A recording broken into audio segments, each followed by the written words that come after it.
Okay, great. So thanks everyone for being here today and making the time. We're here obviously to rejoice and recollect our time at UP, but it's also a great opportunity to reflect on our place in the movement and where we see the movement going forward. So I would like to start this conversation by speaking to 4 people who have volunteered and asking them to answer a specific question, and then using that as kind of a jumping off point for whatever questions or comments or whatever everyone else would like to share based on everyone's unique experiences. Okay.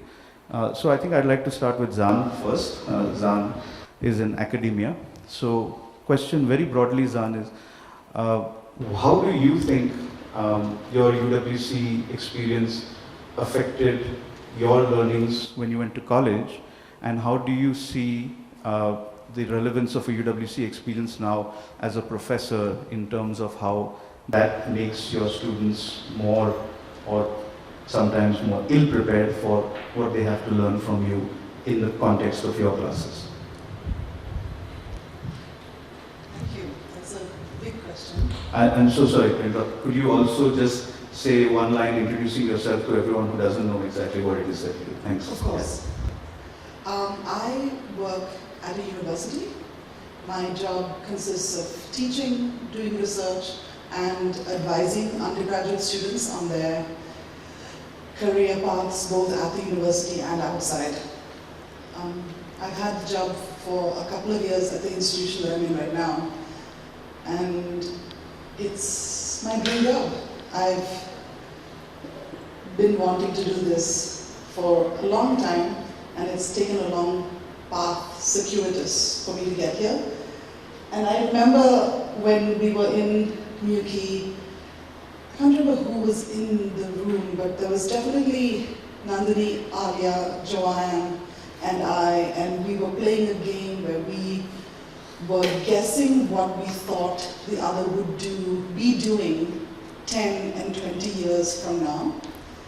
And I would not have said that about myself, but the 3 of them certainly knew me better than I did, because they accurately predicted that 10 years hence I would be still a student, and I was. I was just starting my PhD that year after our 10-year reunion, and that 20 years down the line I would be teaching, and I am.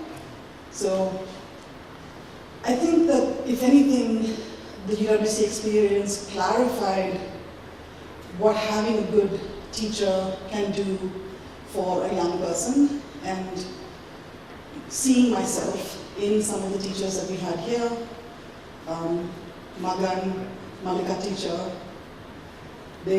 Malika teacher because, Malika classmate as well. So, and yeah, I think they were the first teachers that I thought, hey, I think I would really like the thing that they're doing, because it was not just what they were doing in the classroom, but that they had their own thoughts and their own things that they were concerned about in the world.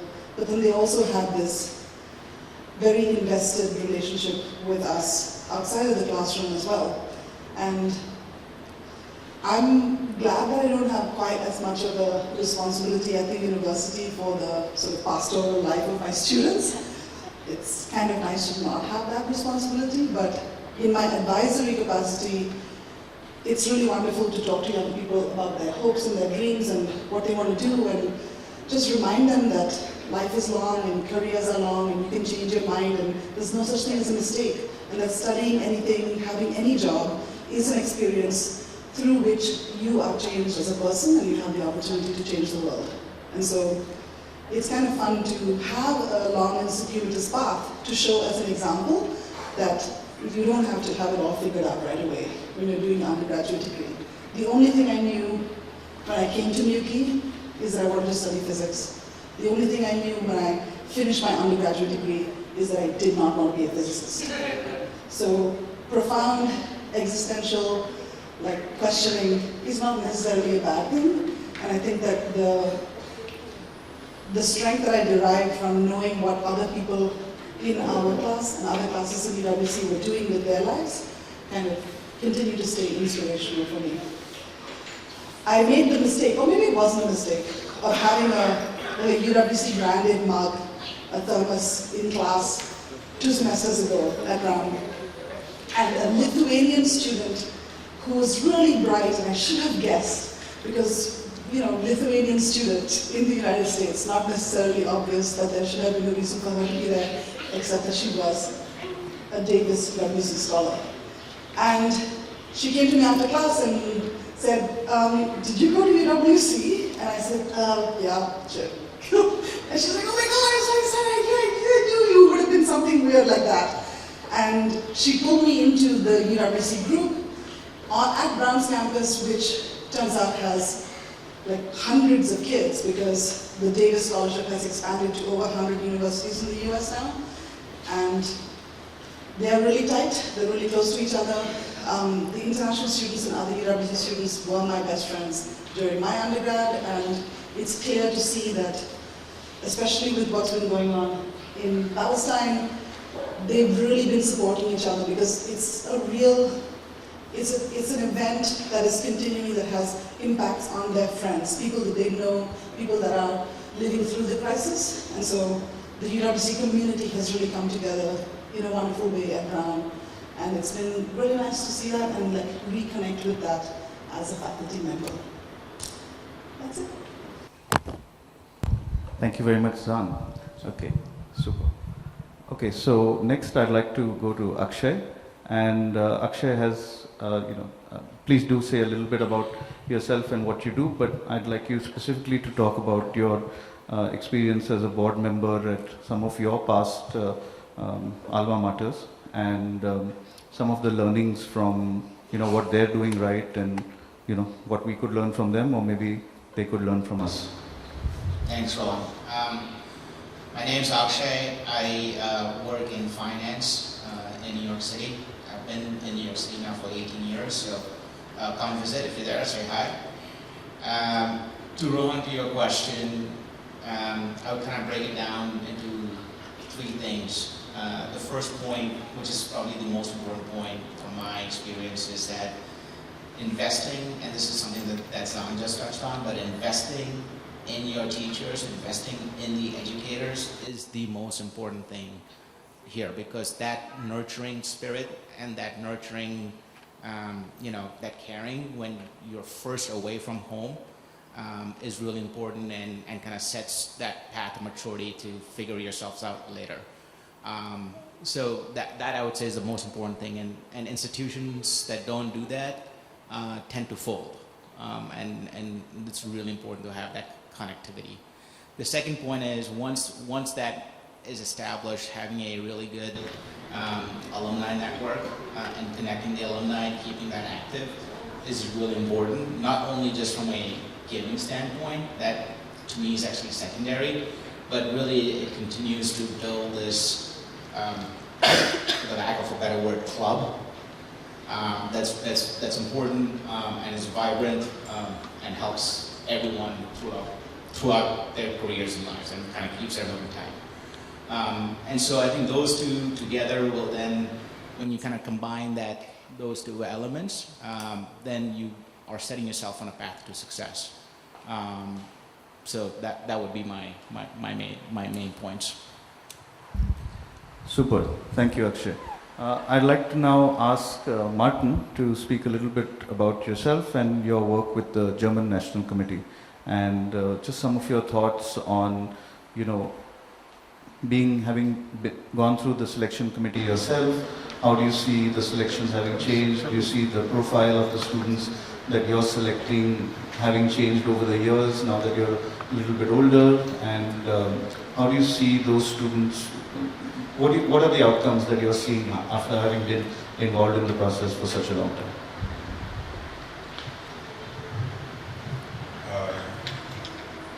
So I think I need to preface this with not being particularly active in the German National Committee at this point in my life. In the first 10 years after I did actually do quite a bit for them, take part in the selection process. And the German National Committee is interesting in that it has sort of the opposite problems of the Indian National Committee. We have lots of money. We were able to open a school that is running like in a financially sustainable way. With opening the school, of course, we had more students. And the German National Committee is historically and fantastically bad at telling everybody what a fantastic opportunity this is. So we have to select 50 scholarships, because 25 have to go to the German school, 25 have to go to the other schools. And we have just below 500 applicants every year, which is, for what this is, not very much at all. In terms of, and that of course has an impact on the quality of who we send, because there's just not that much competition. Now, I've been talking to Zan yesterday, and we agreed that by now we probably wouldn't get into the places we got into when we were young. And the way we got into here was in many ways sheer luck. And they're like, yeah, okay, maybe we don't actually need to be super competitive, because what this experience can give to people matters regardless of whether they become some kind of something, right? And also I find the concept of an elite school in a better world somewhat cringy, right?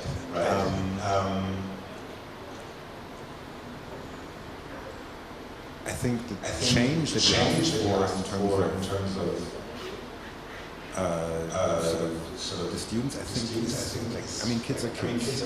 That's like one big thing. What I've heard from the German school and also here is that mental health issues have become way more prevalent over the years. Like people are more aware that it's not normal to be crying every day. I know Mahindra College now has a full-time psychologist on campus. I know German school has, I think, even 2 counselors that are just there for that on campus. And that's a big thing. I think that's a good development, because I don't think we had fewer issues. I think we were less aware that they're there. So yeah, I think that's what I can say. Great, thank you, Martin. And last, I'd like to go to Goran and just ask you to speak a little bit about some of the things that we talked about at length last night, where we talked about your work with the Bosnian National Committee and why you feel Mostar is a significant school in the UWC movement and the history of that. Thanks. Hi, my name is Goran from Bosnia and Herzegovina, and this incredibly feels like high school again. What do I say? Okay, thank you for the opportunity. I did not volunteer. He approached me 10 minutes ago. But I'm very happy to share a few words about the good work, or the good impact the school in Bosnia and Herzegovina has. I've been chairing the National Committee for about 7 years, since the first year of the school.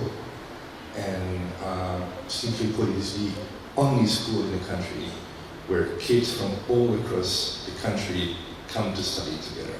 This may come across as a very simple and an obvious statement, but in my country, or our country, there are many different curricula based on the national identity or the ethnic group you belong to. So to have kids come from different experience, different economic backgrounds to one place in a very troubled city of Mostar, which is in the south of the country, to study together with each other and international students is an amazing thing for the country, an amazing thing for the city. When you go to the city, you see, if you know what to look for, you would understand which side you're on, so to say.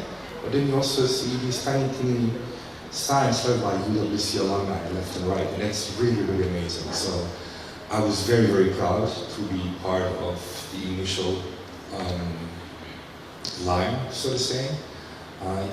It wasn't always easy at all, because by the end of my tenure, so to say, I ended up receiving emails from angry parents whose kids were not accepted, and the argument would always be based on their national identity or ethnic group, so I ended up having to explain myself time and again. So I think it's a work in progress, but I definitely think the school has left a good mark on the city and the country itself. And also, the city of Mostar is in the south of the country, which is Herzegovina. So Danik, let me say the Bosnian National Committee, he will say the Bosnian and Herzegovinian National Committee, because they feel very strongly about it. And also, now that I have a mic, if I just may add, you spoke about your work. I'm happy to report that two of my colleagues are also UWC alumni. One from Lebanon, the other one is Albanian. And I got to meet Queen Noor 3 times through my work as well, and I had the courage to speak at her only the second time. And I was very happy to see Goran, and I went to Yuki, and she was like, oh, okay. So she's a very kind lady, very specific lady, but yeah, my geeky UWC heart was jumping up and down when I met her. So, cheers. Also, just for everyone, just say what it is that you do. Your job, because not everyone knows. Okay. So I work for the International Commission on Missing Persons at the headquarters in The Hague. We are a diplomatic commission supporting the governments around the world to account for large numbers of people who go missing either as a result of war, human rights abuses, natural disasters, and so on. And we have programs in the former Yugoslavia, Iraq, Syria, Ukraine, Vietnam, Libya. We had a large program in Colombia as well, but we shut it down. So I get to travel quite a bit and meet people on the ground. And in particular, I work with families of the missing and civil society organizations who are engaged in the issue. And Queen Noor is one of the commissioners. We are a commission, so Queen Noor is a commissioner, so she comes to our events all the time. Again, a lovely lady.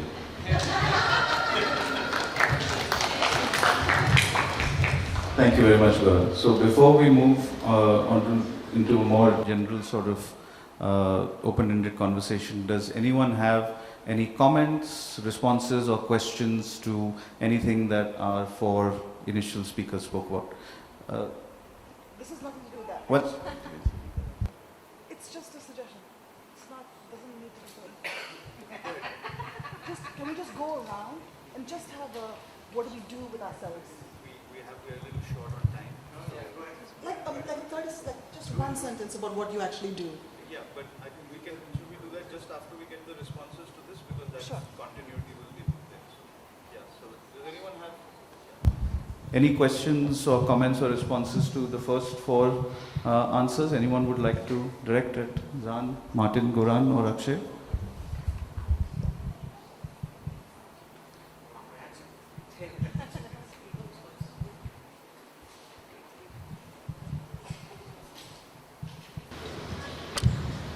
It was a comment actually, Martin, you made. It's about the number of applicants you get, around 500, and I think we have a similar situation in Holland as well. And sometimes I speak to people and tell them what I've done, and they're like, why didn't I know it when I was 16? Why couldn't I go? So I think as a community we might have a job there to make sure that more people know about it and they can actually start applying, because we might be missing out on some great people. Without the whole competition element, I think people should be able to know about it, and I think that's something we can do a lot better.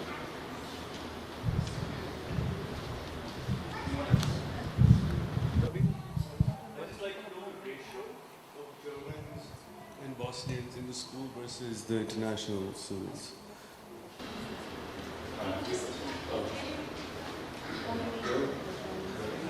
Germany at 25%. Yes. Very high school here. No, it depends on the national law. So in India it has to be 30%. But there are countries that don't have that.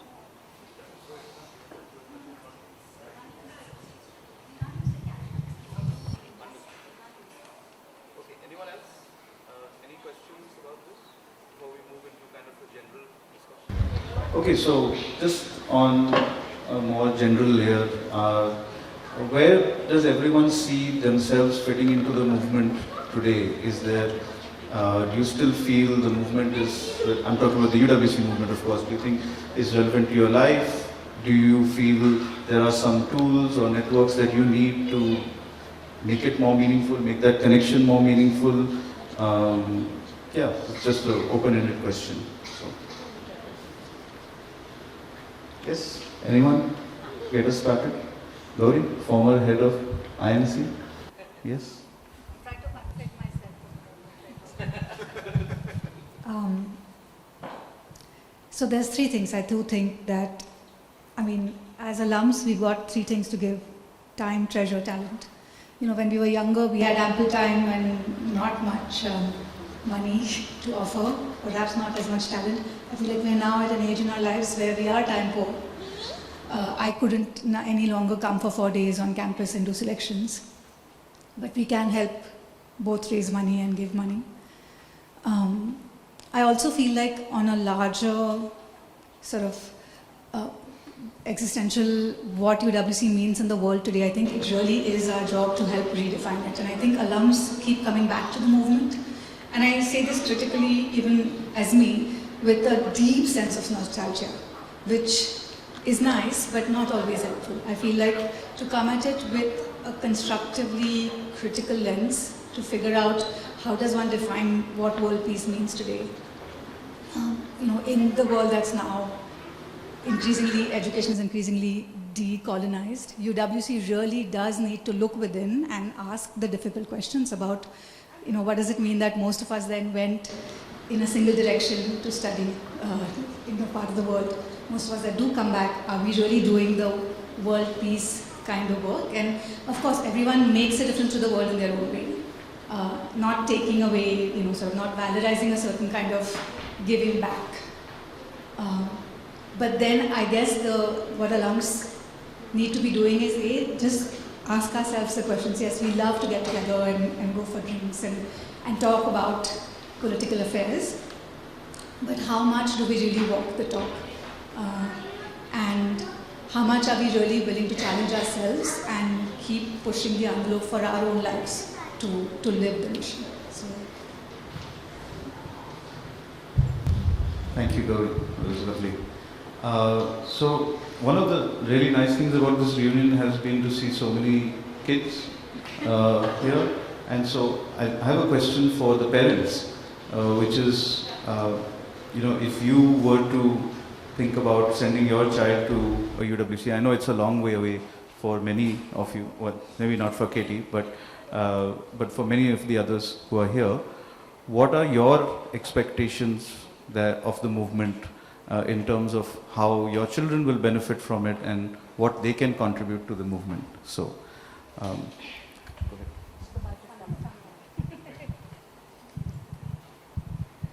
I guess I'm the most qualified to talk about this. My daughter has just graduated from Pearson, and despite all of the criticism, which I think we all have, because I guess when you set something up to be idealistic, then it inspires you to feel idealistic about it, that everything is real and everything has its flaws. But it was really, I didn't push her into applying, and she also had the benefit of coming with me to our reunion, but also then she stayed on campus here with me 2 times since then, because I didn't ever have the money to be able to contribute to UWC, but I had the skills, and I came back to run community theatre projects with students and with different training projects around the valley 3 times actually, in the last 10 years.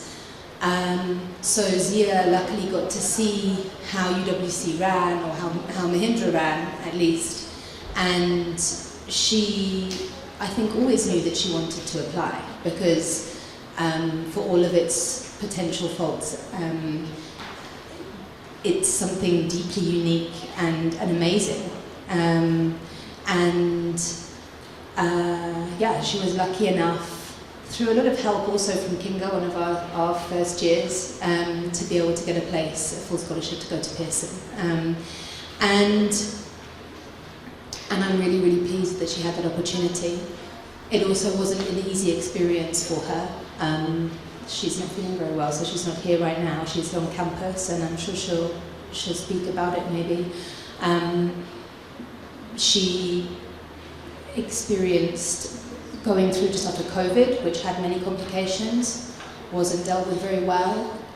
There was a huge mental health team at Pearson, which didn't live up to the job of looking after her through racist incidents that were unfolded on campus, which can happen anywhere, but weren't dealt with properly by the college. Pearson is one of the oldest UWCs. I was deeply disappointed in a lot of the ways that they dealt with it.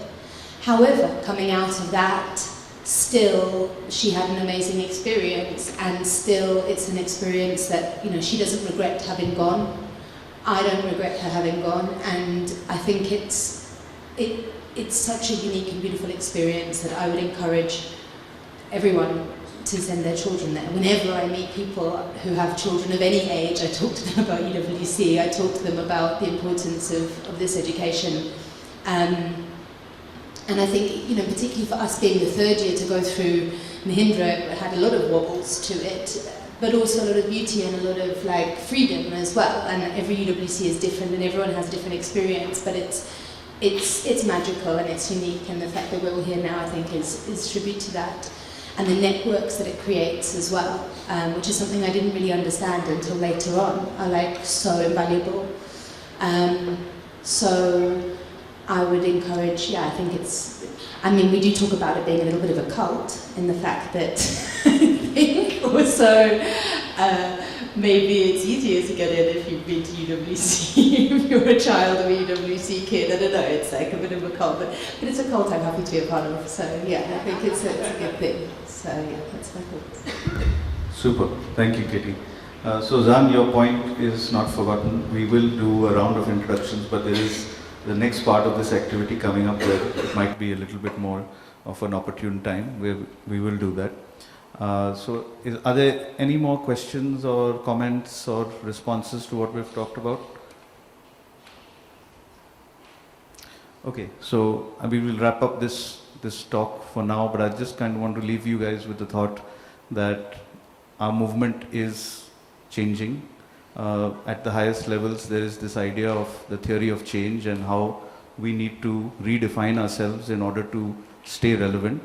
And as alumni, it's my request to all of you to think about how we can reinvent ourselves to stay relevant in that theory of change movement, and to contribute with your thoughts and your efforts towards helping us achieve a successful movement towards a redefined position and understanding, but through a better understanding of what our theory of change should be. And that's really just a request for us to stay in touch more, have more conversations, and keep things like this going. So thank you very much for being a part of this. It's really, really, really nice. Thank you. So if I can just request everyone, sorry, to rearrange their chairs so we can face this way. We have another section that we need to do that for. Yeah.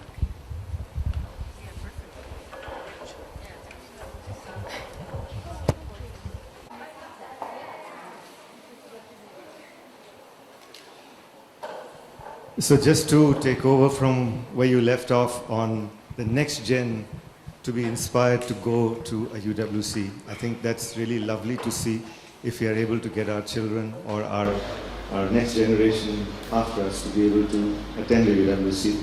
We're very fortunate if they can. My daughter lost out because she dropped maths when in class 8, and the IB was a structure which does not allow you to do it without dropping maths. So one of the first things I did when I took over as head of college here was to get the school to adopt the IBCP program too, which allows that as a progress going forward. And I think what Rohan is talking about, how UWCs are changing, they're also influencing the IB.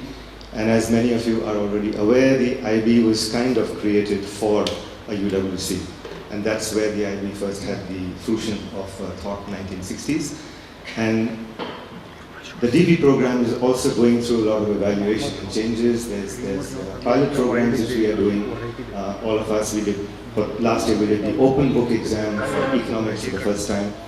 As you are aware of, because of mental health reasons and also physical disabilities and challenged students who are there, we have a lot of facilities given from the IB front to have calculators or have somebody else write the exam for you if you're language challenged, things like that. IB is still not open to leaving English as its main medium of examination. So a lot of things are developing, a lot of things are changing, not just in the movement, but also what we have spawned as an education system in the IB. That's also changing and adapting as we go forward. So based on the fact that we would hope our next gen to go, one of the main people who influence that obviously are our spouses. So a big thank you to all the spouses who can kind of support the thought of the alumni and the ex-students. And on that note, I introduce my spouse, my head of college, Monica. She's here too, and she has seen and heard endless amounts about the UWC all the while. So this is the first time once she's on campus, to understand what this madness is all about. And now she kind of understands my life. So important to visit the school with your spouses and maybe live there for a short while to be able to understand it. So I have, going back now, I have a surprise for all of you. For somebody who I helped at that initial stage to be a UWC head in India. And more importantly, one of my most influential figures who have influenced my thought process, my walking style, my talking style, the briefcase that I carry, all influenced by this one individual who I'm bringing on to share with all of you, and I'm sure you'll bring back memories too. I had the privilege of meeting him just a year and a half ago, and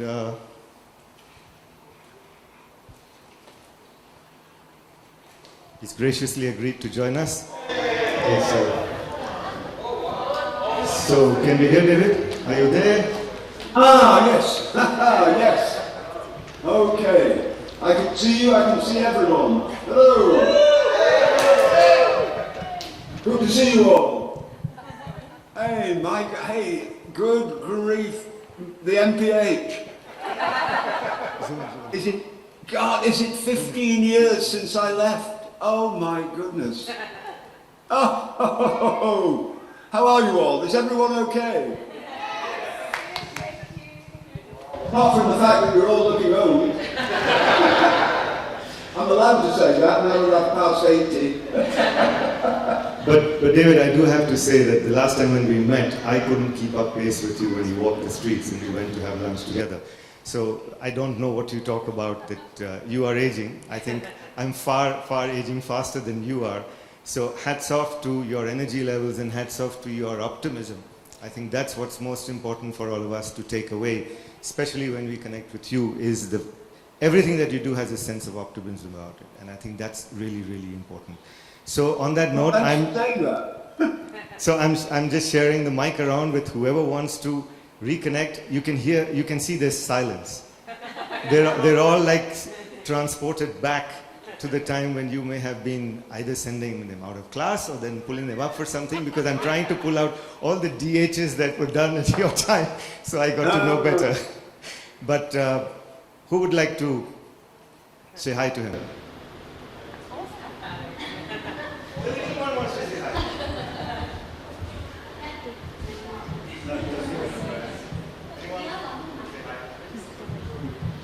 Hello, Dr. Wilkinson. How are you? I'm Alia from the batch of 2001. Oh my goodness. Yes, we were just walking the campus today. We went past your home, and I was remembering the amazing dinners that we had over there with you and Mrs. Wilkinson, and all the times we had the college meetings on the stairs where we would be arguing with you with this confidence that we knew what we were saying was right, and you were always so patient, and you listened. And you gave us that time and made us feel like our opinion mattered and counted, even though it was absolute, it was nonsense. So thank you. It made a difference. I actually listened, yes. You know. Thank you, and it's lovely to see you.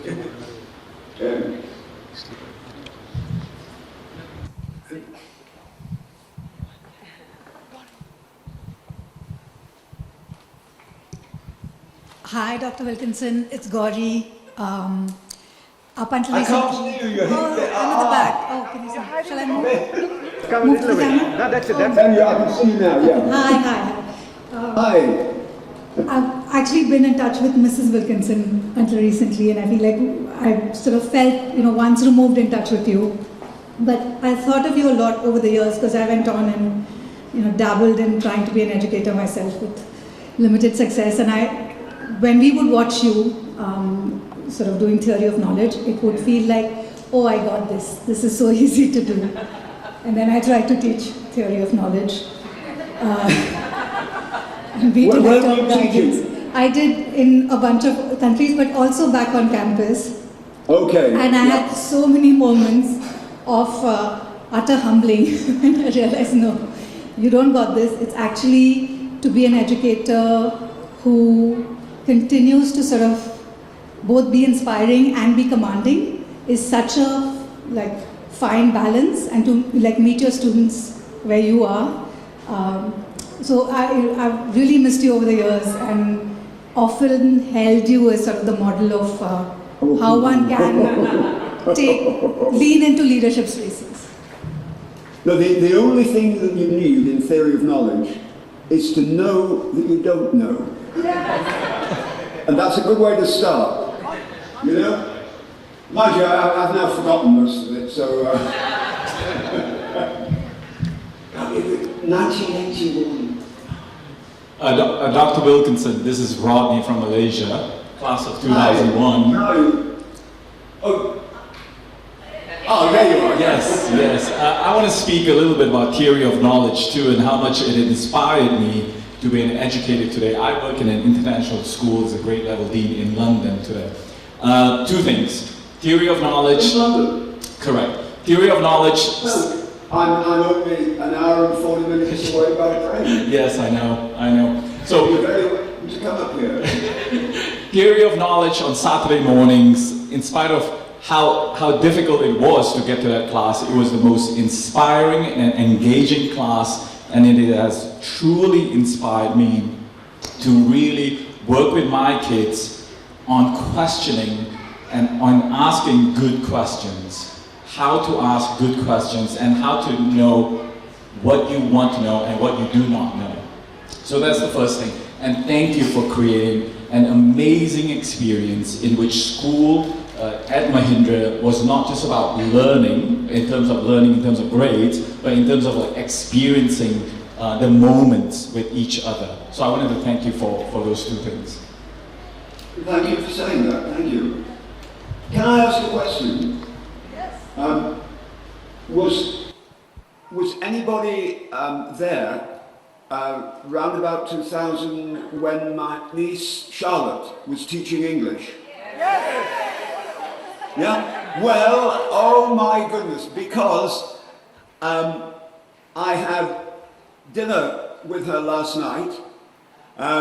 She's now working in the British Civil Service in the Department of Education and Science, and she's got herself pretty high up in the hierarchy. And we were celebrating the fact that, thank goodness, we got rid of the Tories and we've got a Labour government. That's fantastic, yeah. Maybe you can go somewhere now.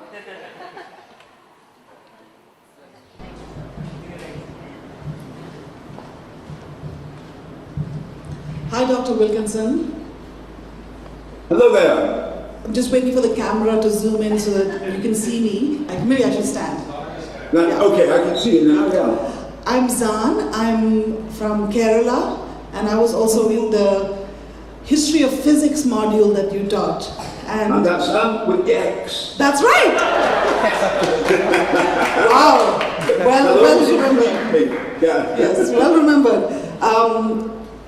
Not only did I absolutely always, forever remember the History of Physics module as being one of the best educational experiences that I have had, but I'm very happy to report that I am a functioning and employed historian of science, working and teaching at a university in no small part because of your inspiration. Wow, brilliant, okay. That means a lot to me. It really does, yeah. And when it's folks... not worthwhile when you've been teaching to see people who've been successful, and I bet you all are brilliantly successful. And when folks ask me what I do, especially in the UWC crowd, I just say I never stopped teaching and learning TOK. So that's what I do as my job. Thank you so much, Dr. Wilkinson. It's lovely to see you. And it's great to see you. It's great to see you all. And you're all looking good, actually. Mind you, I mean, you get to a certain age in life, please put it off as long as you can. Don't get old. That's the only message I've got that makes any sense. Please don't get old. I'm resisting it.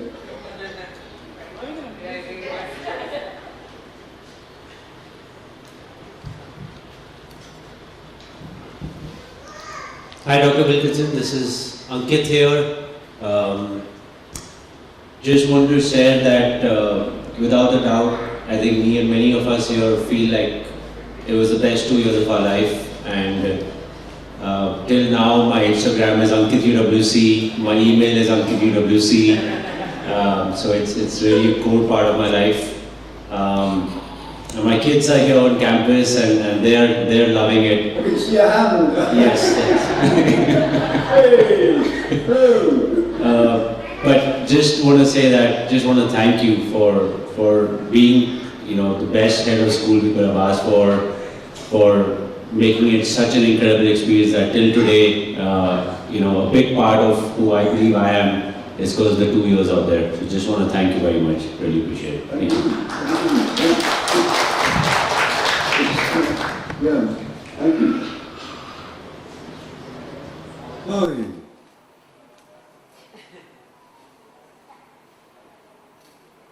Well, okay, well listen, enjoy your meeting.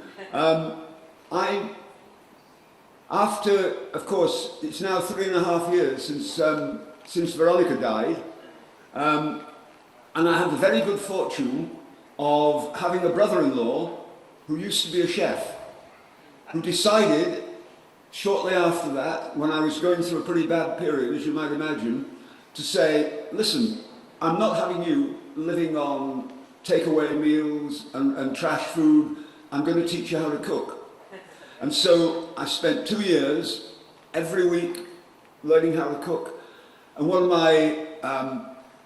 the things I think I'm quite proud of is the fact that I cook completely everything now for myself.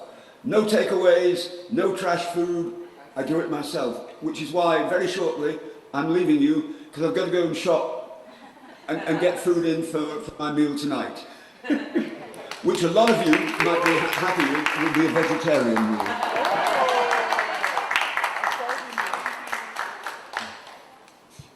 Many memories, David. So many may not express it, but I'm sure everyone has fond memories and maybe some also thoughts of what I should not have done or should have done in the past. But it's lovely to reconnect with and look back at the good times or even the difficult times that we may have had. And so one of those is to connect with you every time. I recall my daughter when she came for the first time, and she had never seen a dog of the size of Jemima. And she had not seen Jemima as yet, and she was looking the other way, and I just turned her and shouted out to Devangi and I said, come, you've got to see this dog, she's beautiful. She turned around and she gave a yelp, and she said, that's not a dog, that's horsey. So things like these I just can't forget, and these kind of memories. So and we used to have that football field in front at that time. We didn't have what we have right now, the maze and things like that. So it was obviously an open space and things were different. So you need to be coming over to Mewkey once soon to see the transition from the time of 96, 97 right up to the time now. And just see the way the biodiversity has grown, everything has gone into another realm. I would very much like to come and have a look and see how it's progressed. That would be fantastic, yeah. Look forward to that. So thanks to you for taking the time out. I was very worried this may not happen, but thank you so very much. Hey, and thank you all. It's great to see you all. You're well. And I should despite the fact that it's July, into miserable, cold Buxton. I wish I was back up there on the hill. Yeah, it's changed a lot here too. A lot of rain. Take care. All the best. And you. Thanks. Bye. Thanks so much. Thank you.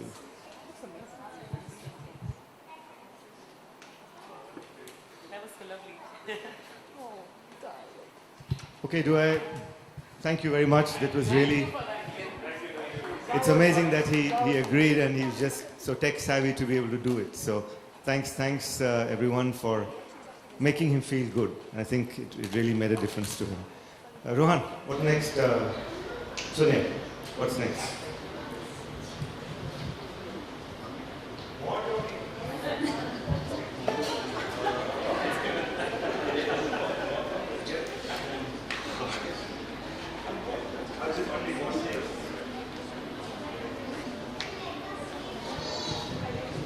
Okay, so we spoke a lot yesterday about the thoughts that we had on where is this movement going, where is Mewkey going. So I shared a short thought process of what we've been doing over this last 1.5, 2 years, and the thought that a dream that we've been all wishing for, the space which started in 1997, and the community that we've been wanting to build since the same time. A lot of thought process went into it, discussions with the board, discussions with initial things we did on our own, then we went to reach out to a very acclaimed architect to help us take our thoughts forward.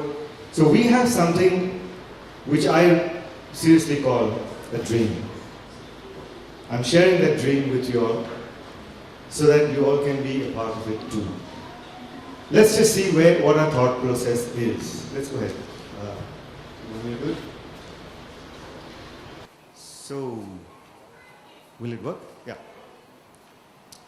So, everyone knows the UWC thought process, but rather than UWC, this obviously applies to all of us as human beings and people, we coexist, is to understand each other.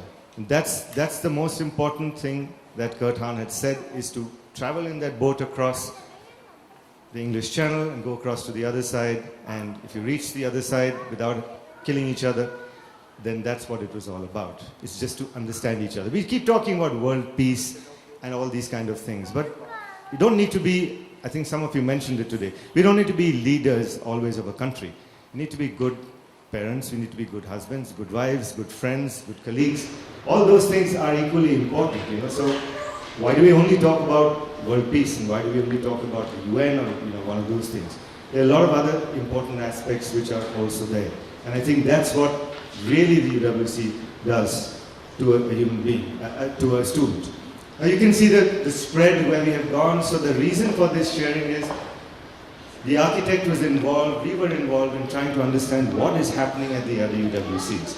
What is the level of the experience which is shared at each of the UWCs. As you all know now, we have 80 all around the world. That's how Mewkey was, and in some parts, in the mid times, as we go forward, the lushness of the space. So we all know that 97 is when we had the first batch. We have now about 250, not really 250, about 240 students we have roughly. We are hoping to be able to provide for a few more, because every year the number of people wanting to come to Mewkey has been increasing, and there's a distinct interest of a certain kind of student body applying to Mewkey specifically. For what reason, we are trying to analyze and figure that out. So we are hoping to be able to take in maybe 8-10 more students. But beyond that, no, we are never of the thought process to be able to change our model and keep it small and keep it very intimate as a thought process. So the process was really involving a lot of discussions, a lot of questioning, a lot of things which we were going through, where we questioned, we met, we discussed with various stakeholders, right from students to everyone. So you can see we're going through the basic procedures of any kind of research that gets done. We mapped user needs, we looked at principles and strategies, we looked at defining what really is the experience about, and obviously how to phase this whole process and go about it. Because it can't be done in one large space. As we all know, we are a functioning school. Some of the other UWCs, like UWC Costa Rica, has the benefit that they are developing a new campus away, so the school can still function and the new campus can happen alongside that. So they have a huge budget. They have something like 40 million USD is what they are planning to be able to do it, and they seem to be in the process of reaching that. The process has already started for construction. Mauricio, who's the head, has been very helpful in sharing thoughts and processes in his own way. They also have a similar biodiversity approach rather than a structured building approach. So, as I said, it's all about the experience.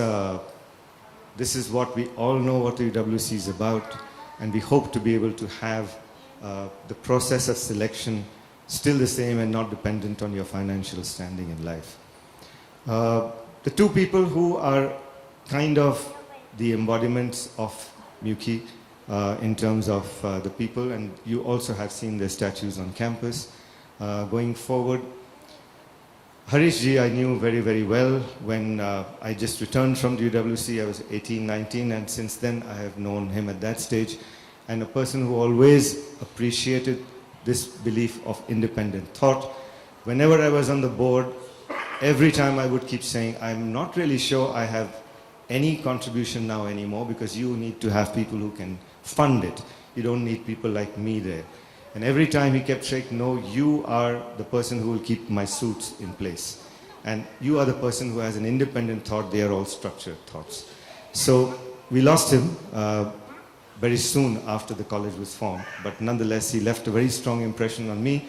And obviously, one of the reasons I'm here is because of him.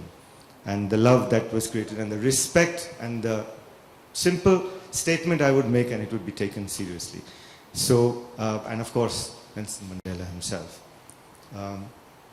Talking about breaking of barriers, being catalysts of change, these are what the experience at UWC is supposed to provide you. We are all familiar with that. So when we were working on the process of what should be the two kind of thought processes at MUKI, two words kind of came to our enlightenment as we went through. Responsible was one of them, which we all know that we need to be responsible going forward. That's not necessarily only for a country, it's also responsible for everything that we do. And unbound.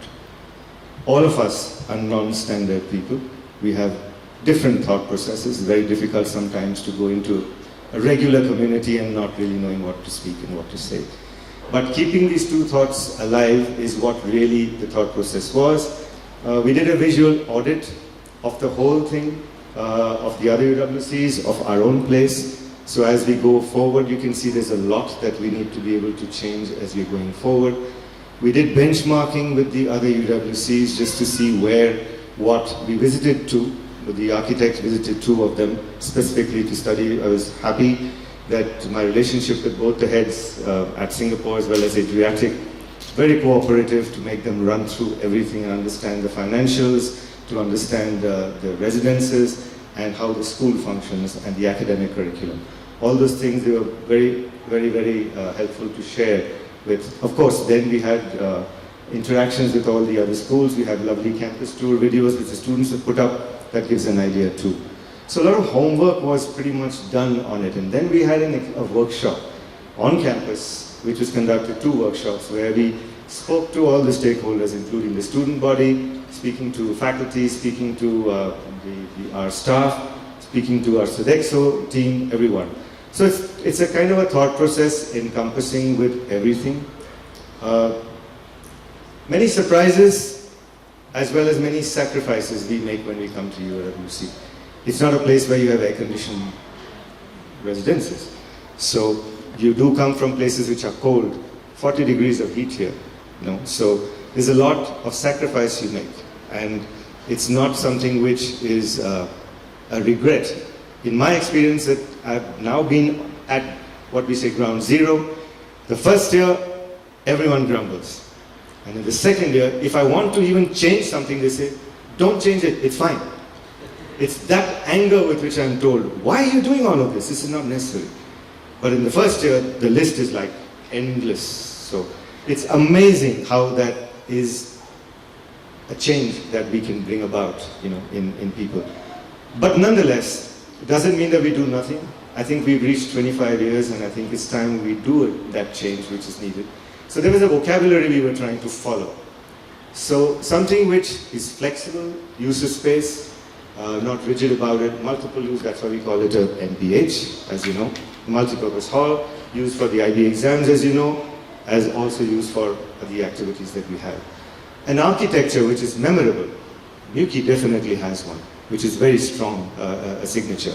We don't want to lose that as we go forward.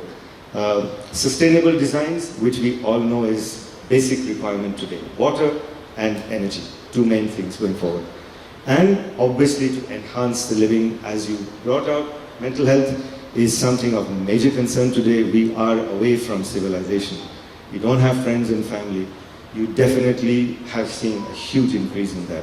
This experience has to provide a sense of belonging and a sense of mitigation of that feeling of being aloof and alone. How that works in terms of architecture is something which I'm not familiar with. They are human approach, giving time, spending time is fine, but then you have also the issue of safeguarding today. It's becoming so strong that I have to be cautious of giving a hug to everyone today. So there's so many of these things which have changed, and we need to change with that as we go forward so that we are still able to have that impact. What are the problems? I'm sure all of you have gone through it. Most of Avaras had limited light. All things are spread out without being practically in one space. Outdated building systems, which definitely we need to work at as we go forward. And the upgrades have always been disruptive. How do we do it in such a way that we can still function as a school and still manage it? You can't have a construction breaking happening while classrooms are happening and people are studying for it.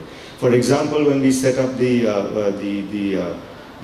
bio-STP also, we had a major mosquito issue which was happening. We moved the bio-STP, we were planning to, we moved it down, and we're going to build a new bio-STP down about a mile or a kilometer down, so that it does what we want to do, maintains our signature as being sustainable, but at the same time, not having a toilet in your living room. So things like that, if we have to have a lot more thought process as we go forward and things like that. What is the vocabulary cover? You still see the tarpaulins everywhere. The difference is I've just made them black. They used to be yellow and blue earlier, but we still have tarpaulins everywhere because we have to solve this issue of the rain protection, efficiency, as we all know, and obviously multi-use spaces. Flexible spaces, memorable architecture, we discuss sustainable designs and to enhance the human experience as we go. The environmental context, obviously we have we have 170 acres here, and we have some lovely slopes. How to use them going forward. We have issues with land. This is not land which we are supposed to be constructing on beyond a certain percentage. So we must maintain that signature. The climate. One of the first things I wanted to do when I came here was to make a film on how the shades and the colors of Newquay change. You come, it's brown, and when you come, it's lush green, and how it changes and becomes brown and then becomes yellow, and then eventually again it gets back to being green. That whole signature change is beautiful if we can catch it in some ways going forward. That's part of the climate issues which we have here, and parcels of land obviously is which we are trying to resolve as we go forward. So same thought process, building the road. Again, how do you do this thought process? What is redundant? What needs to be refreshed? What do we need to introduce? And what do we retain? So there are so many things which we've been thinking of how to go about this. The reason why we're doing so much of research and why we've done this is because philanthropy is very difficult in today's world. Getting people to make that change, and especially after COVID, everyone has got even more tighter with their funds. I would have thought it would be the other way around. It's become the other way, pretty much so. And how are we going to make sure that we are able to make the maximum utilization of whatever everyone brings to help us with? Time, talent, treasure, you did say so. Time and talent, many have been giving for a long time. And now, as you rightly said, treasure is what it's about. And let's see where things can go. Because this movement, I think what Rohan was trying to hint to you, may not survive if we don't realize that the rest don't seem to care. Today, every school is international. Every school has IB. Every school has a state-of-the-art system. In fact, they have better facilities than you. So it's a tough balance that we have to do to keep ourselves alive. And it's up to us now to keep this movement going forward as ex-students. So just the same, what is an ideal master plan? Should have all of these aspects, as I said. But most importantly, and we discussed it, as we said, centralization of things, also being gentle with nature, animals. So we are one of the few places, right, where if you see a snake, we don't kill it. I do say that I stamp out a few ants once in a while, and spiders. But the fact is that yes, we do live with nature, and one of the things when I do a town hall with the new first years who are coming, I make it very clear to them, if you are not fond of creepy crawlies, and if you're not comfortable with having frogs around, this may not be the place for you, because you really need to accept that, even though you will close everything. So I right now have rats eating my car inside. I thought I had solved the problem by moving the car somewhere else so they won't reach it. Now I have ants that's killing my car. So ants keep falling. So it's every day it's a new thing which is there, but I just have to accept it as I go forward. So the whole plan which we're looking at now going forward is pretty interesting. So right from refurbishing certain areas, building new spaces, having an area where we can have a solar farm, we can also have, so one idea which came out is why don't we have a ready-made camping space, which is happening everywhere now, where you only provide the flat areas. The plinth is laid, you go there, put your tents up in place, and you can camp out there. Less problematic, but you can at least go regularly over there. So it's kind of a balance for somebody who is not used to sleeping on grass, initially on this, and then as you graduate, go on to doing something far more if you need to do. Why can't we do that? We have the facilities, we have the space. So ideally we would have that. Should we do that right away? That's the question that we have for the phasing part. How much funds can we get initially, and then we can go forward and decide what we want to do in the first phase and the second phase and go forward. You can see the huge lot, the list is pretty huge, where all we need to go. Apart from that, obviously we're looking at refurbishment of all the spaces virtually. We're looking at providing better facilities for faculty to live in. We do need to understand, as you rightly said, their well-being is equally important than just us and than the students. So the plan obviously is more detailed. I'm happy to share any thoughts with, as I said, please have a dialogue constantly going. Any queries, anything where you feel you would like to help with, anything which you would like to know about, I'm absolutely open to taking these thoughts forward. And as we progress, I will share with you what my thought is as we go forward on that. You can see the topology as we have. That's again the space for that.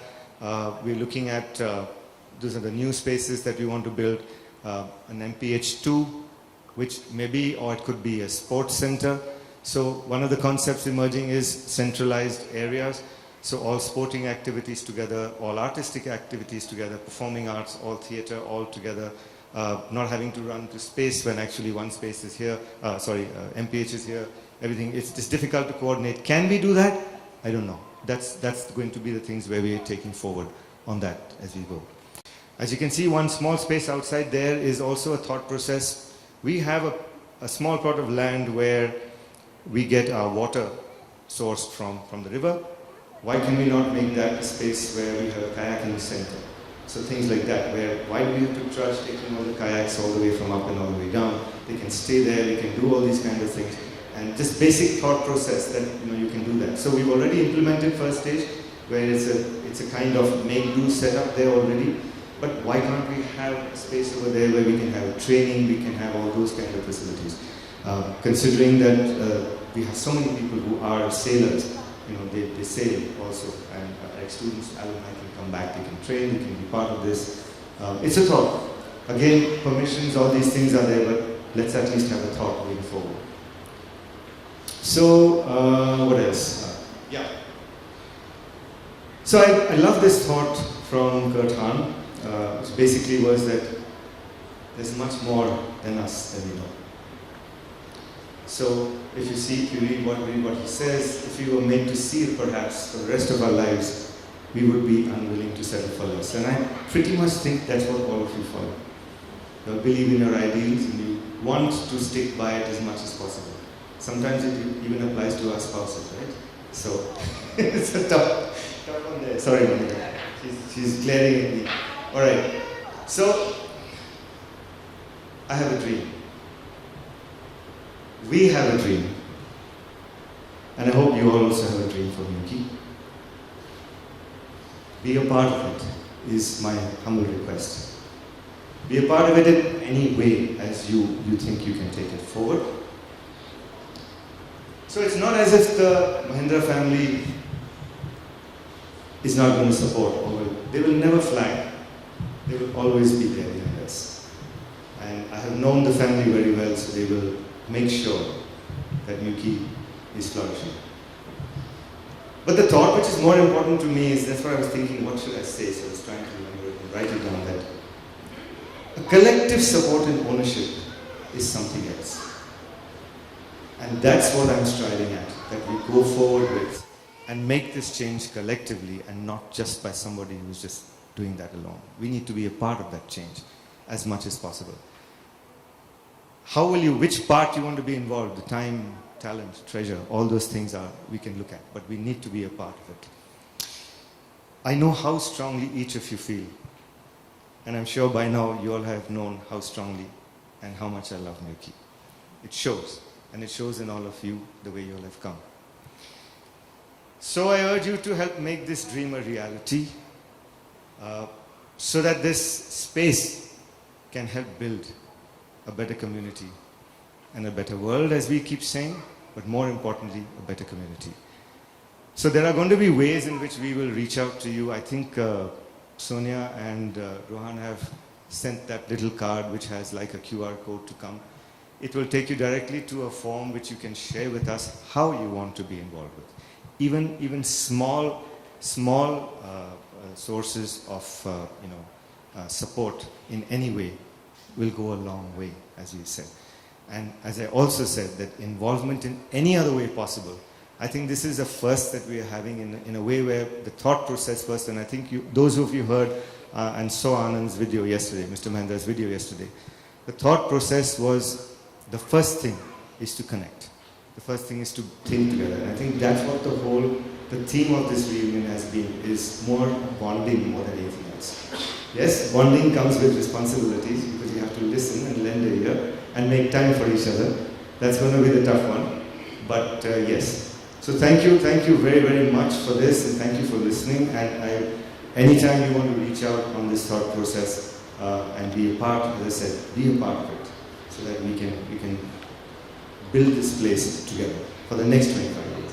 Thank you very, very much for listening.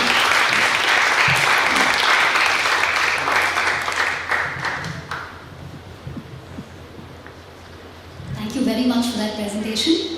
Would any of you want to share any thoughts or ask him any questions or anything of that sort? We can spend some time on that.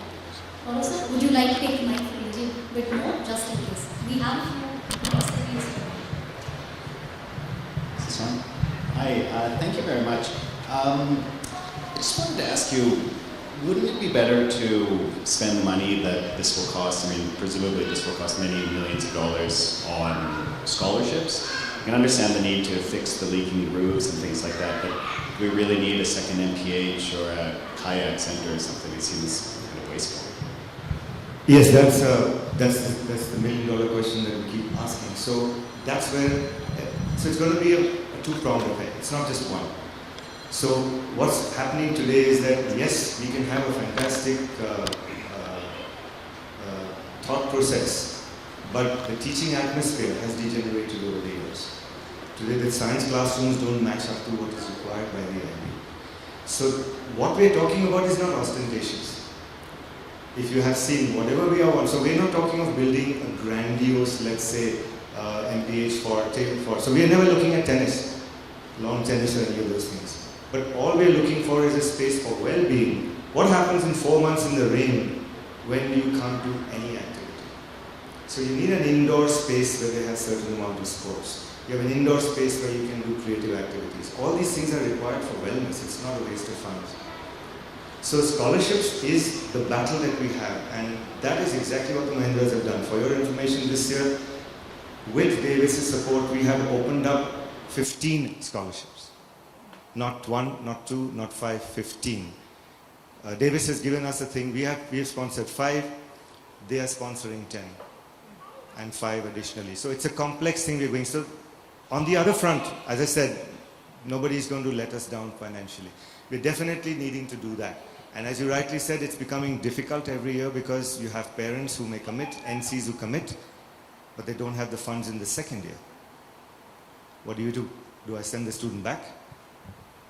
That's the question that we are faced with today. You're taking a child from a war-torn country. The father is killed. What do? I have a girl from Yemen who's been disowned by her parents. She's now my child. What do? So those are the kind of fundings that we need to, us have to do work towards, wherein we need to have those emergencies. I don't see us being able to provide 100 crores, but I do see us being able to provide a lot of this, where we are able to support a situation like this. We are able to support additional scholarships going forward. I know that even in our INC, we have a lot of my ex-students from India who have been giving. So I have like 4 scholarships already committed this year. So it is happening. That's on another level. But that does not mean that we disregard the space which is crumbling. So that's the only point we're making. It looks very fancy over there, but it's not going to be ostentatious, but it's simply going to make it usable. So waterproofing now is a minor issue. It's not so big as it used to be earlier. It was a big thing. But just the teaching conditions today, the students come up to me and they say that, Gaurav, there's not enough light, you know, or we can't sit, the tables and chairs are too old. So what we're looking at is that fundamental change, but unfortunately everything costs the sky today when you get into the scales are larger. So yeah, sure enough, I mean, point taken, and that's pretty much our thought process. So for example, when I was doing the NPH renovation, I had exactly your thought presented to me by one of my students. And my CA reps came up and said, why are you wasting so much of money on automatic doors? I said, but every UWC I've been to, they have automatic doors. No, you should not waste money on it. So I didn't put automatic doors. And what am I doing now? Half my time is spent in shutting the door because no student shuts it. They open it, they come in. So is that wasteful? Not really. So there are a lot of things which are a dovetail between financial, scholarships, sustainability, because if you are looking at a space, in a lot of ways, there's a lot of complexity involved. But trust me, our focus is not on just a fancy space. It's not at all the focus. But it's a space which is conducive to all of these things going forward. But it'll be lovely, that's why I said, these are the thoughts we need. So please, connect, share, so I can then shoot off your shoulders, you understand? It helps me a lot to connect with everyone else, because then I have, so the world has changed. Today if I say it's mine, nobody gives value, but if I say we, suddenly it's a different aspect. So that's all I'm requesting, let's work together as we, and we will be able to do a lot of things in that sense. Sorry, long answer for... You know, because deliberate diversity is such a core principle for us here, and the college has two sources of revenue, and that sort of endowment and fundraising is one, the other is fees. And I'm curious what your position is on capping fees, because now we're at 25 lakhs a year, and you know, when you were asking parents earlier about would you send your kids to UWC, I mean, values and ethos is one thing, the other is just affordability. And how does that fit into what we're trying to achieve for a country like India in 10 years' time? So the question is biased in a way with the assumption that we're looking at financials only of Indian per capita income. If you see, we are sort of little midway and lower than the other UWCs what they charge. So that's the reason why we don't have air-conditioned rooms, we don't have a single person in one room in DP2 as we go. Singapore can charge $60,000 US and do that. They can provide those facilities. Capping, I don't think we have a choice. We can't go beyond a certain level. Because as you rightly said, it's way beyond what an Indian or maybe even some of the other financially challenged countries can. Absolutely bang on. There's no way that we can go ahead. Shouldn't that be a worldwide and a movement-wise thought process? It's not just Mukhi. And that's where I need you all to be involved even at the IO level. I keep saying we. We have to bring this up to the,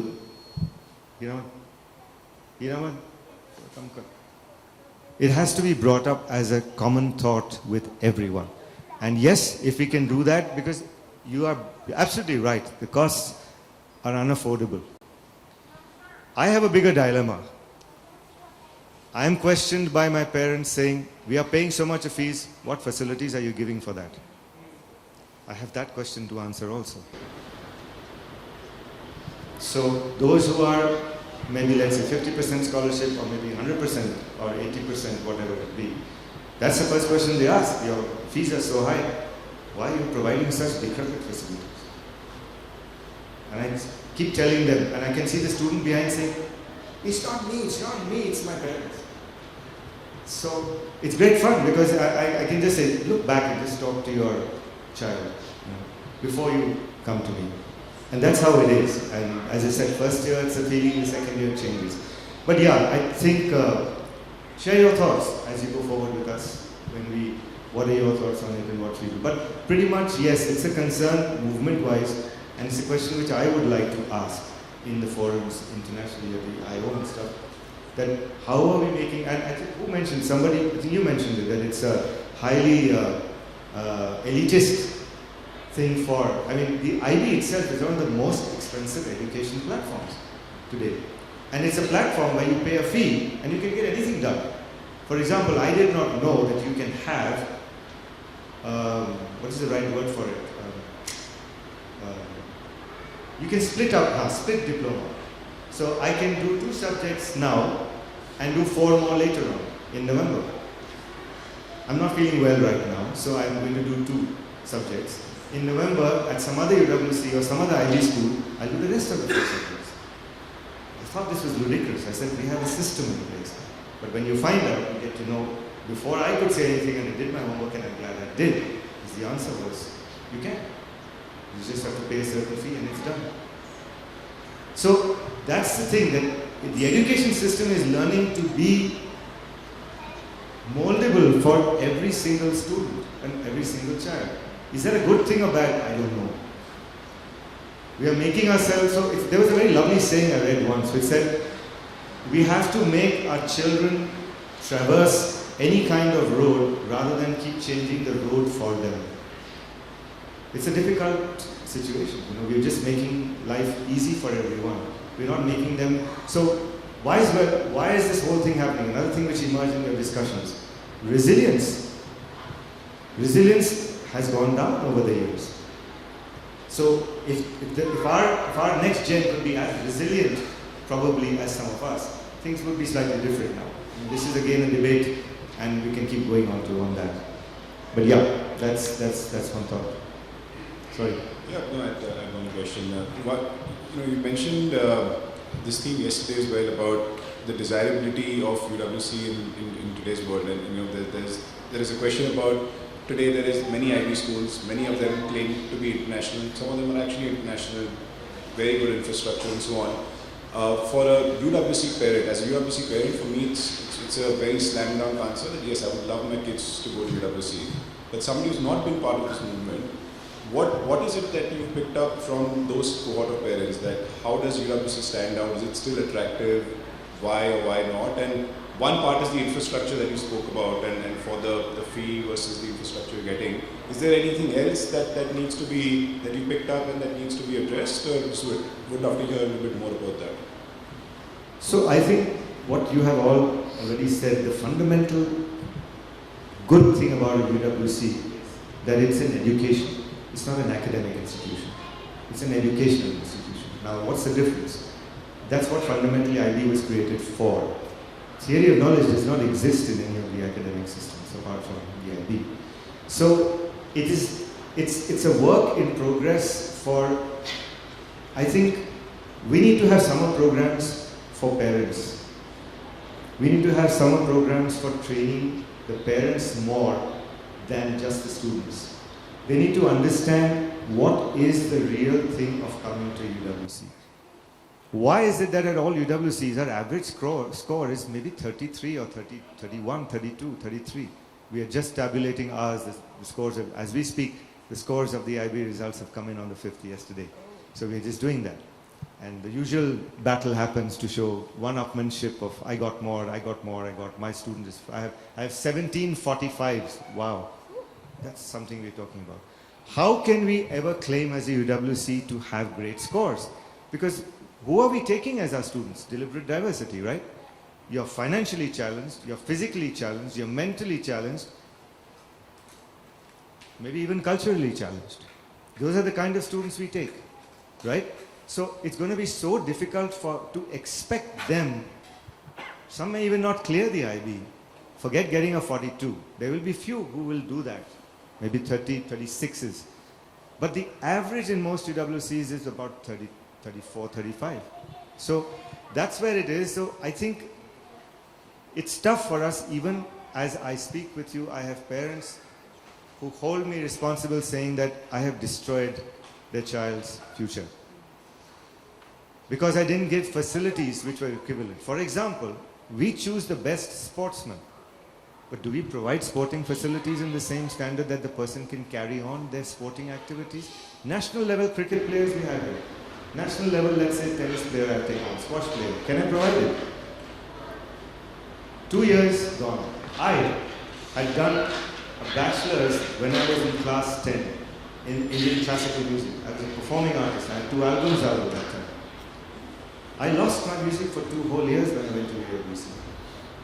There was nothing there for me to do Indian music. I went to Berklee College of Music.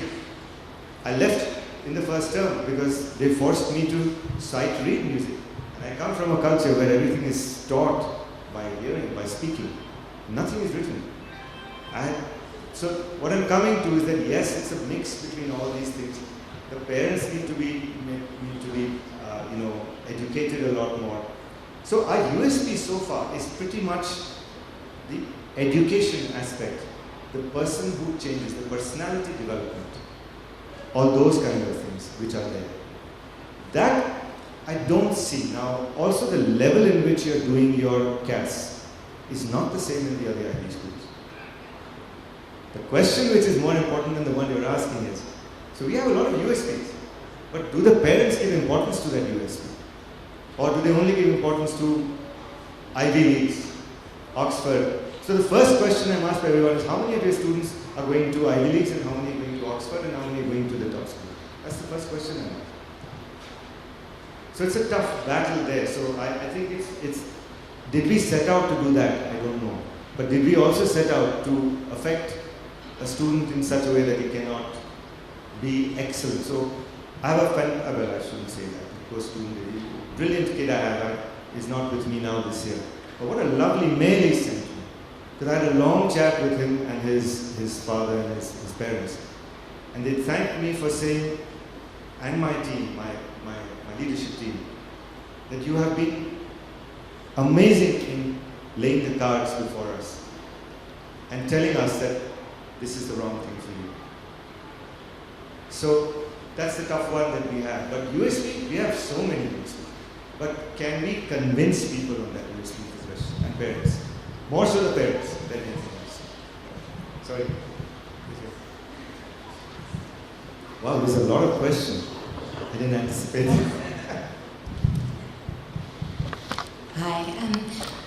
It's interesting, there's talk about facilities and there's talk about students, and I think there's always been this problem with UWC around kind of academic excellence, when actually it's a much more rounded education, and that's a really important thing, and I think it's something we mustn't forget, and it sounds like you're doing a good job of balancing that.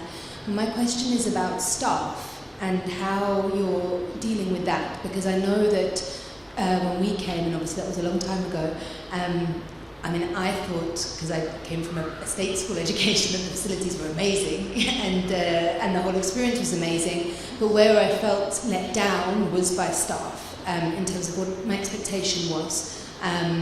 We didn't have teachers for some subjects for some years, we had to self-teach, and we had some amazing teachers, some very inspiring teachers, and then we had some incredibly poor levels of education, and certainly I had to change subjects because I wasn't supported in maths in the way I was expected to be, many different things. And of course everything happens for a reason, it's fine. But what I do think is that particularly when you're bringing in kids of a very diverse range, which I don't think should change, into a system which is very high academically, which I think can be adapted and hopefully should be adapted more, there needs to be very top quality staff. And I know that it's been a struggle also because not everyone wants to come and live on a hill in the middle of nowhere. I've been in contact with staff over the years coming back here, and a lot of people feel isolated, they don't want to stay for longer, so I know it's a challenge. And I'm just wondering, because I would say that that's where the funding also needs to go in terms of being able to provide really, really great educators. Please send me a mail stating that faculty retention is very important. I can use that. Yes, definitely. I think it's not something which we've not been considering. It's one of the main things, in fact, I've been pushing: faculty wellness, faculty retention. It's not as bad as before because IB today is prevalent much more than it was in the earlier times. So especially in India too. Also, we have now 242 schools in India which are IB. So getting IB teachers is not a problem, but as was pointed out earlier, we need diversity even in teachers, right? So we need teachers from overseas too. It's not just Indian faculty that we need. Going forward, retaining overseas faculty is still a challenge. There are lots of challenges, I won't go into in detail, but issues with regarding to the Provident Fund, issues with regarding to so many things which happen because certain countries don't have a treaty with each other. There's so many things which happen. Then there are also issues which, as you rightly said, we're top of the hill, we're away. People want to be able to do things in their downtime. So that's another lacuna for me, a problem that in my hiring that we are doing is, I'm finding a shift that is happening where UWC is a place where you have something called advisory, right? So everyone is on call 24 hours. My wife has done more guidance counseling by students just landing up, walking around my house like this, confused, and she calls them and saying, what is it? What's going on? So this level of commitment which is required, this is actually, if you see, my break time. I should be off on holiday for 2.5 months. I need to recharge my batteries, right? But once they're back, why am I here? Because that level of commitment, that level of involvement is slowly kind of going down. So it's tougher to find. IB part, teachers, good teachers is very easy to find. Academically well capable. But those who will be involved in Vara parenting, house parenting, taking you out for your active. So another issue which has happened is at UWC we've always believed you have to do things on your own. We don't monitor you. This is probably the only place where we had IB exams and we are going to the rooms to bring the students to be on time. The exam has started. They're still sleeping. I mean, it's amazing. And I thought we didn't believe in the concept of, mollycoddling and, doing that. It's your choice if you want to do it. We say that, but we don't do it. We still make the effort. I mean, I'm panicking over there. Where's these 3 kids, sleeping still. Go and get them and come. So, faculty, teaching-wise, knowledge-wise, understanding curriculum, planning assessment schedules, all of that is piece of cake today. Finding those who can also deal with the advisory part, deal with the guidance part, deal with the... Okay, so what I was starting to say is today in the movement, while we're having an issue where Project Week has to be supervised. Other UWCs did not have it. Now, because of the accidents which have happened, deaths which have happened, every single activity off campus has to be supervised. So you can imagine where we are going. I have to take affidavits from people and parents to say, weekends when they go off to Pune, I can't do anything about it. Summer break when they want to do something with themselves, I can't do anything about it. World has changed. Times have changed. So it's very difficult in that sense to be able to get the right people. Maybe some of you should come back and teach. It's a tough one if we can, because that's where we are trying to get that.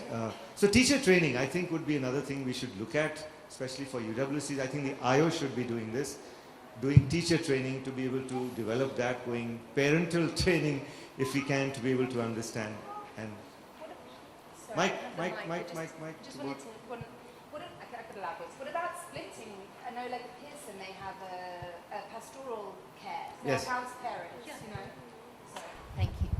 They have house parents that look after them, and all of the staff live off campus, which obviously takes a lot of the strain away from someone doing everything, and also is potentially better because you're not having to talk to your English teacher about, I don't know, mental health problems, for example, which is also potentially problematic. No, you're absolutely right. That's a big discussion currently happening because there are strong views saying that so the old school faculty who have been moving from UWC to UWC believe very strongly that we should be doing that role because then we have a closer bond with our students. That's one view. UWC USA, when I was there, my teachers were my house parents. But when I went last October for the health retreat, and you're right, the faculty now live on houses on the top of the hill, and we have dedicated people who take care of check-in and they take care of parenting, house parenting as we call it. So it's a question which we are still toying with. As I said, it's a community decision. So the students and the faculty don't necessarily feel that that's what is the way to go currently. On the other hand, whether it will happen eventually, I don't know. It's still open to discussion. Sorry, did you have a similar to that, or is there any question? She's just taking off on the same point. Clarification. I guess. You don't see clarification. Because I heard you talk about what the parents ask you, and I wonder what the risk is of taking sort of a customer service approach at an educational institution, because we are very intentionally mission-based. We said that for us, it's about world peace. We can't be all things to all people. In fact, most of the 18 colleges are not even in cities, which means that access to sports, music, right? I mean, parents are sending their kids with that. I guess I'm curious what your views are on this, trying to cater to the elites who are paying the full fees, while doing justice to the intentional diversity of the movement. Deep thought. Similar kind of question? Or? So not really. I mean, it's not a pandering. So movement-wise, the discussion right now is happening, and you probably asking a question based on that. There's a whole movement marketing strategy being developed to get more GSP students, which are there. It's a big debate because there's some schools like the German school, they don't believe in the GSP and they don't want global. So now there happen to be two admission processes to a UWC.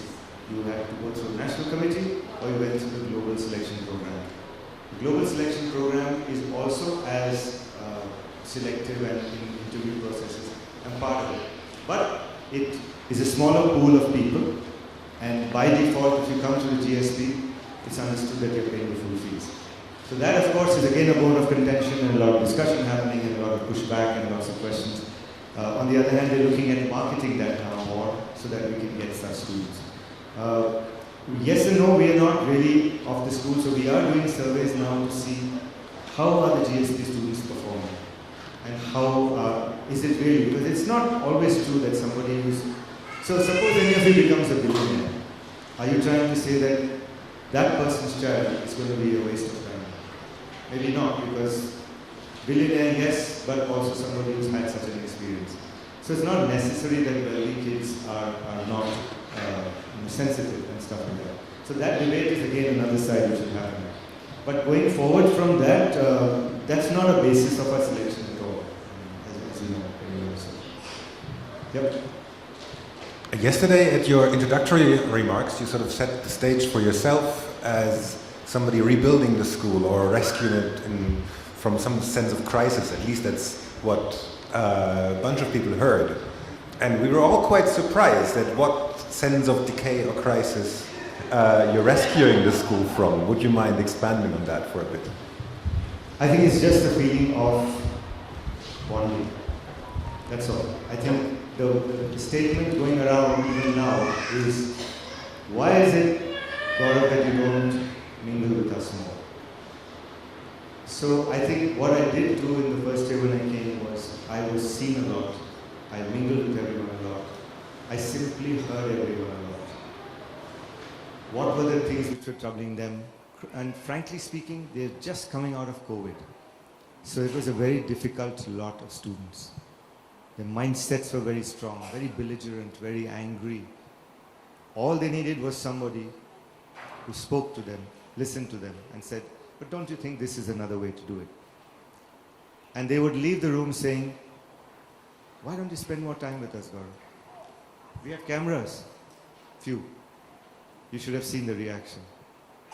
So, a lot of things like these, which were there, discussions which were happening. So, the connectivity with everyone was probably my biggest challenge of firefighting. Functionality, a lot of things were just not done.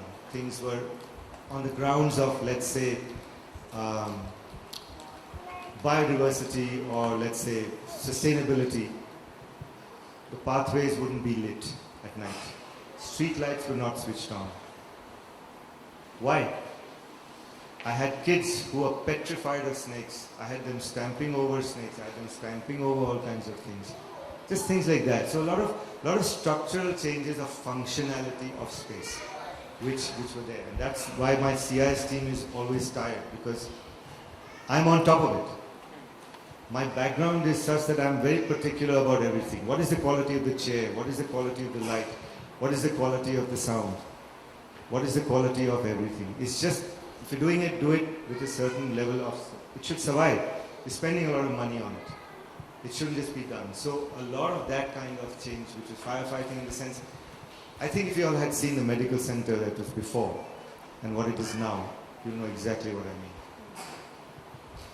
Those are the kind of things which were necessary. You cannot have a system such as that. The ambulance was not in a situation which needed to be changed. Why was the ambulance only for students? What about us? If I had a heart attack, what happens? We didn't have a cardiac ambulance. So, does it need rocket science for all of these changes? No. But does it mean that we don't do it? We do, because it's a system that anything happens to any of you, any of us, I have to have these basic things functionality. It's about the balance between the young, the students, as well as the adults. We don't need to go overboard in anything, but just basic functionality. So functionality is what it is all about. That's all the changes of firefighting. Common rooms basically didn't have, so the students don't like a certain kind of food at the cafe. They couldn't cook anything properly. Refrigerators were not there of the numbers required, so that you could store things. Parents are sending biryani, or she's making something sending. Where do you put it? So, did I do anything ostentatious? No. These are just basic things which are required today for just functioning as a normal place. Because we had, out of the case, I mean, I fought with Sodexo to say, suddenly we had a competition and I wanted to give them some ice cream. We didn't have ice cream stocks.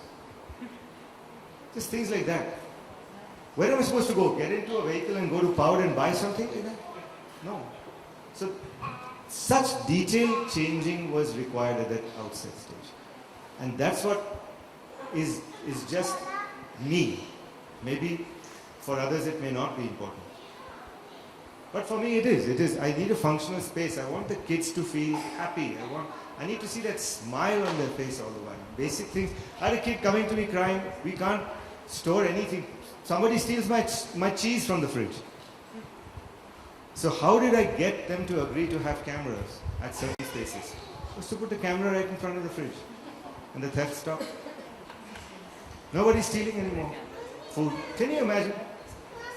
So things like these, which are kind of now, unfortunately for us, becoming an issue. Stealing from each other, sustainability in that sense of haves and have-nots. It's one of those complications. You will always have the other side presented to you that what about real world? You will have to deal with people who have much more money than you. So why do you want to create a space over here where everything is utopian? There has to be some sense of reality. It's a safe space, yes, but there has to be some sense of reality. When you get out into that world, there will be somebody who has more money than you. So are you going to stand up and spite that person? These are long debates which will just keep happening. We just keep on that. But there's no right and wrong, and I think I'm just happy that I have a sense of, you should see last year's graduation video and just see how the kids come up and hug and kiss and do these kind of things. Should I have been a prim and proper head of college? I don't know.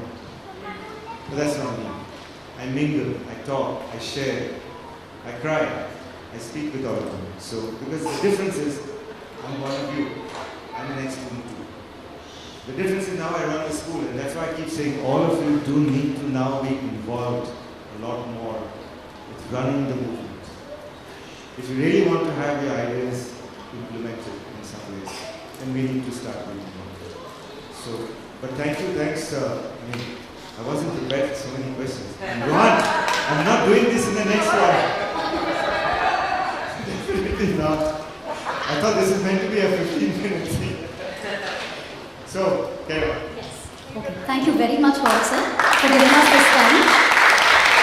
Thank you also for making the call with David Wilkinson possible, right? So it was great for all of us to look at him once again and speak to him. He's a delightful person. And in fact, it's the first time for me actually meeting him and talking to him, and it was just amazing just to see his energy and enthusiasm. Thank you very much for spending time on the plan, the dream that we have for Muki, and I really hope that all of you also feel a little bit for it and share some of that passion that we have for making this place better for all of us. Thank you very much for also sitting here patiently, listening to all of this, right, and not looking too tired, right. I hope the coffee and tea was good enough to keep you charged throughout. You can now actually take a break, right. We can come back again for the gala dinner and concert, right, and we'll just basically have a blast then, okay? Yeah. Yes, there's also, sorry, I missed one thing. There's some vada pav there for all of you to have, so please help yourselves. Sorry? Some of them have already eaten, so. But those of you who haven't, please go and have some, alright? And then we'll meet here at 8 o'clock, alright? So please be here by then. Thank you. Thank you very much.